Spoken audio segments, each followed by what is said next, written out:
तो हेलो दोस्तों, आज हम लोग बात करने वाले हैं दी ओजी एस्ट्रोफिजिसिस्ट प्रोफेसर जयंत विष्णु नार्लिकर। पूरी जानकारी अच्छे से पाने के लिए अंत तक बने रहें। तो नार्लिकर साहब 46 साल की उम्र में उनका निधन हो गया अभी रिसेंट में ही। पुणे में जो उनका घर है उसी में उन्होंने अपनी अंतिम सांस ली है और मरने से पहले 2 हफ्ते पहले ही उनकी हिप सर्जरी हुई थी, जिससे वो रिकवर हो रहे थे। महाराष्ट्र के कोल्हापुर में जन्मे हमारे प्रोफेसर जयंत विष्णु नार्लिकर का जन्म महाराष्ट्र के कोल्हापुर में 19 जुलाई 1938 को हुआ था। उनके पिता विष्णु वासुदेव नार्लिकर मैथमेटिशियन और थ्योरेटिकल फिजिस्ट थे, जो बनारस हिंदू यूनिवर्सिटी की मैथ्स डिपार्टमेंट में एचओडी थे। उनकी मां सुमति नार्लिकर संस्कृत की स्कॉलर रही। उन्होंने बनारस के सेंट्रल हिंदू बॉयज स्कूल से शुरुआती पढ़ाई की। 1959 में कैम्ब्रिज यूनिवर्सिटी से मैथ्स में ग्रेजुएशन किया। 1960 में एस्ट्रोनॉमी के लिए उन्होंने टायसन मेडल भी जीता। कैम्ब्रिज में डॉक्टरल पढ़ाई के दौरान उन्होंने 1962 में स्मिथ प्राइज भी मिला। तो चलते हैं, बात करते हैं IUCAA की स्थापना से संबंधित। 1972 में प्रोफेसर साहब भारत लौट आए और Tata institute of fundamental research यानी TIFR उन्होंने ज्वाइन किया, जहां उन्होंने थियोरेटिकल एस्ट्रोफिजिक्स ग्रुप बनाने में अहम योगदान दिया।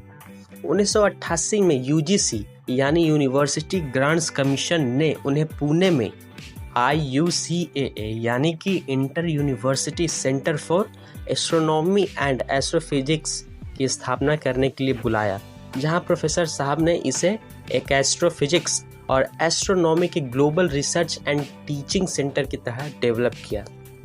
अब वो घड़ी आ गई है जिसके लिए आप बेसब्री से इंतज़ार कर रहे थे कि भाई बिग बैंग थ्योरी को किया कैसे चैलेंज, क्या किया। तो प्रोफेसर जयंत नार्लिकर साहब और फ्रेड होयले ने मिलकर होयले-नार्लिकर थ्योरी ऑफ ग्रेविटी दी थी।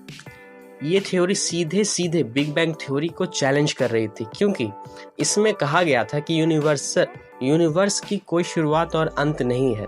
जैसा कि हम लोग जानते हैं कि बिग बैंग थ्योरी का मतलब है कि एक बैंग से दुनिया यूनिवर्स का स्टार्ट हुआ है, लेकिन ये जो होयले-नार्लिकर थ्योरी है ये कहता है कि यूनिवर्स जो है वो हमेशा से एग्जिस्ट करता है। यूनिवर्स का ना कोई शुरुआत है और ना ही अंत है, और ये कहते हैं कि केवल लगातार ये बड़ा हो रहा है क्योंकि लगातार नया मैटर बन रहा है, लेकिन यूनिवर्स फैल रहा है। होयले-नार्लिकर थ्योरी बिग बैंग थ्योरी के मुकाबले मैथमेटिकली ज़्यादा मजबूत थी। कहने का मतलब कि बिग बैंग थ्योरी से ज़्यादा बिग बैंग थ्योरी भी मैथमेटिकली स्ट्रॉन्ग है, लेकिन हमारे नार्लिकर साहब और होयले की जो थ्योरी है वो बिग बैंग थ्योरी से ज़्यादा मैथमेटिकली स्ट्रॉन्ग है।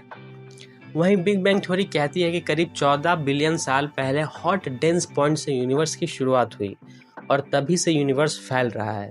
लेकिन हमारे नार्लिकर साहब और होयले ने कहा कि न शुरुआत हुआ है इस यूनिवर्स का, ना ही इसका कोई अंत है, बस नया मैटर बनता जा रहा है और बस ये फैलता जा रहा है। जैसे कि कुछ पॉइंट्स मैं आपको बताता हूँ बिग बैंग थ्योरी और होयले-नार्लिकर थ्योरी के।